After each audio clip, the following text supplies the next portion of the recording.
દોસ્તો, મારી ગુજ્જુની મોજ ચેનલમાં આપનું સ્વાગત છે। આજના વિડીયોમાં આપણે વાત કરવા જઈ રહ્યા છીએ કે શિલ્પા ભાભીને લોકો આજે શોપિંગ કરવા ગયા। ફરીથી આજે બજારમાં તેઓ પાર્વતી ભાભી સાથે ગયા અને દોસ્તો બચ્ચા પાર્ટી માટે આટલા બધા ફુગ્ગા લીધા અને ખેતરમાં પણ ગયા।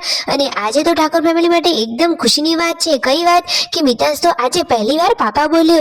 અરે રંજીતભાઈ તો આ સાંભળીને ખુશ થઈ ગયા। તે કેવું બોલ્યો તમારે સાંભળવું છે તો એ બધું જાણવું હોય તો આ વિડીયોને અંત સુધી જોજો। મારી ચેનલ ઉપર નવા હોય તો ચેનલને ફટાફટ લાઈક શેર અને સબસ્ક્રાઇબ કરી દો। Full video life of Thakor channel દોસ્તો ફૂલ વિડીયોની લિંક ડિસ્ક્રિપ્શનમાં મૂકેલી છે, ત્યાં જઈને તમે આખો વિડીયો વોચ કરી શકો છો। અને આવી ટૂંકી ટચુકડી લાઈવ લેટેસ્ટ એન્ડ ટ્રેન્ડિંગ માહિતી મેળવવા માટે મારી ચેનલને ફટાફટ સબસ્ક્રાઇબ કરી દો। આજે તો ઘરમાં બની રહી છે લસણીઓ, એટલે કે સરસ મજાનો ચૂલા ઉપર તેમના પપ્પા લસણી બનાવી રહ્યા છે। અરે શિયાળામાં તો લસણી ખાવાની મજા જ પડી જાય, અને એ પણ આવી દેશી મોજથી ચૂલા ઉપરનું ખાવાનું હોય તો બાકી એનો તો આનંદ જ અલગ હોય। સાચી વાત ને દોસ્તો? તમે આ શિયાળાની કડકડતી ઠંડીમાં આ લસણીઓ ખાવાની મજા લીધી કે નહીં? જલ્દીથી કોમેન્ટ કરો। અને દોસ્તો, આ સંજયભાઈના હાથમાં આ શેના કાગળિયા છે? તેમના બેંકના છે, આધાર કાર્ડના છે કે શેના છે? જુઓ તો ખરા। હા દોસ્તો, જુઓ તેમના મમ્મી કહી રહ્યા છે કે તેમના પપ્પાએ તો તેમના ખાતાના બધા જ પૈસા વાપરી દીધા। અરે તેમના ખાતામાં એક પણ પૈસો ન રાખ્યો, એવી કંઈક તેઓ વાત કરી રહ્યા છે। એટલામાં તો કાજલ બેનીમાનો ફોન આવ્યો। કાજલ બેનીમા જોડે તેમના મમ્મી વાતચીત કરી રહ્યા છે।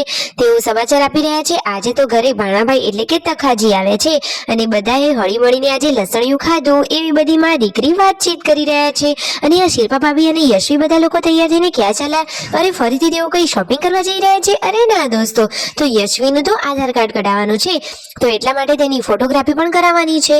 તો શિલ્પા ભાભી અને તેમના સસરાજી ગાડી લઈ અને જઈ રહ્યા છે સતલાજના, અને સંજયભાઈ ઘરે હિસાબ કરી રહ્યા છે।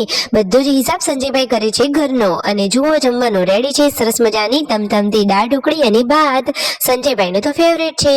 અને શિલ્પા ભાભી આજે જમવામાં શું બનાવી રહ્યા છે તમને ખબર છે? તો બનાવી રહ્યા છે સરસ મજાનું પાલક પનીર જેવું શાક અને બાજરીનો રોટલો। અને આજે તો મિતાંશ આ શું બોલ્યો? અરે એના ચહેરા ઉપરની સ્માઇલ જોઈને તો તમે ખુશ જ થઈ ગયા હશો। તો દોસ્તો, એને તો આજે પહેલીવાર પાપા બોલવાની શરૂઆત કરી। એ તો પાપા બોલ્યો તો રણજીતભાઈ તો બહુ જ ખુશ થઈ ગયા। અરે જુઓ તો ખરા, આ નાનું ક્યુટ બાળક કેટલું સરસ મજાનું હસી રહ્યું છે, મસ્તી કાઢી રહ્યું છે। અને આ જુઓ રણજીતભાઈના અને પાર્વતી ભાભીના આ લાડલા મિતાંશના મોઢેથી બોલેલું પાપા કેટલું સરસ લાગે છે। રણજીતભાઈ તો આજે બહુ જ ખુશ થઈ ગયા। પોતાનો દીકરો પહેલીવાર પાપા બોલે તો પાપાને ખુશી તો થાય જ ને? સાચી વાત ને? અને જુઓ તો ખરા, હંમેશા હસતો આ મિતાંશ આમ જ ખુશ રહે, એવી જ પ્રાર્થના। અને રાધે રાધે પણ કેટલું સરસ કરે છે, અને સ્વેટર ટોપીમાં પણ એકદમ ક્યુટ કાનોડો લાગે છે। સાચી વાત ને? મિતાંશની આ પાપા બોલવાની આ પહેલી વાત તો જુઓ રણજીતભાઈના ચહેરા ઉપર ખુશી જ બતાવી દે છે। તો મિતાંશનું આ પહેલીવાર પાપા બોલવાનું રણજીતભાઈને તો બહુ જ ગમ્યું। અને પાર્વતી ભાભી, શિલ્પા ભાભી બધા લોકો આ લાલ ગાડીમાં ગયા હતા સતલાજના, જે યશવીનું અને નાના લાડકવાયા મિતાંશના આધાર કાર્ડ માટે ગયા હતા, તેમના ફોટો પડાવવાના હતા। તો દોસ્તો, આખરે તેમનું આ કામ થયું કે ના થયું? કયા કારણથી ના થયું? અરે દોસ્તો, તેઓ ગયા હતા એટલે શનિવાર હતું, તો એવા કામોમાં શનિવારે તો રજા હોય છે। આ રહ્યા યશવીના ફોટો અને આ રહ્યા લાડકવાયા મિતાંશના ગોલું મોલું ફોટો। જુઓ તો ખરા, એના ફોટો કેટલા સરસ આવ્યા છે। પછી એ લોકો ગયા બજારમાં થોડી શોપિંગ કરવા માટે, થોડી ખરીદી કરી લીધી। ઘરના માટે જે સામાન મંગાવ્યો હતો એ બધું તેમને લઈ લીધું। અને શિલ્પા ભાભીની સાડી તો બહુ મસ્ત છે। શિલ્પા ભાભીની સાડીઓનું કલેક્શન ખૂબ સરસ હોય છે।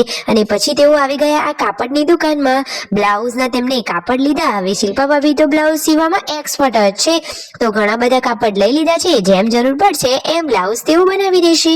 અને હવે સતલાસણા આયા હોય અને પકોડી ના ખવાય એવું થોડું ચાલે? તો શિલ્પા ભાભી, પાર્વતી ભાભી અને રાકેશભાઈ પકોડી ખાવા ચાલ્યા। પકોડી ખાઈ અને પછી ગાડીમાં આવી ઘરે આવી રહ્યા હતા। બચ્ચા પાર્ટી માટે ફુગ્ગા લીધા અને ઘરે આવી અને દાળ ઢોકળી ભાતનો થોડો નાસ્તો કરી લીધો। Like share and subscribe my channel.